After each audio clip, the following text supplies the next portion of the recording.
Alors tout d'abord, il y a plusieurs salles, plusieurs dimensions de salles.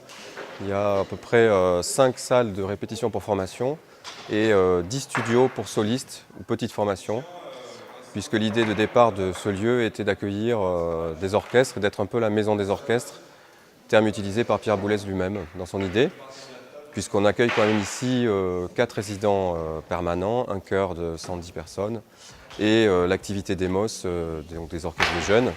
Et pour cela, donc, on a toutes ces salles de répétition. La plus grosse des salles est la salle répétition numéro 1 dans laquelle on est, qui est la seule pouvant recevoir du public, à peu près 200 personnes, où on peut assister à des répétitions ou faire des spectacles à part entière, des concerts de musique de chambre, des spectacles jeunes publics.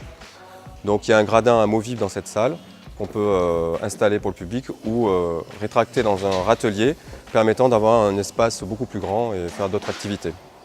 Donc ce sont des salles qui sont modulables acoustiquement parlant, puisqu'on a des panneaux acoustiques tout le tour des murs de la salle, qu'on peut ouvrir ou fermer. Si on les ouvre, on a une surface bois qui va être plus réfléchissante, et si on les ferme, on va avoir des espaces velours derrière qui vont être absorbants. Donc on peut moduler de la musique acoustique et de la musique amplifiée dans la salle de répétition numéro 1, puisqu'on a un système de diffusion son, donc on peut faire aussi du concert jazz, etc.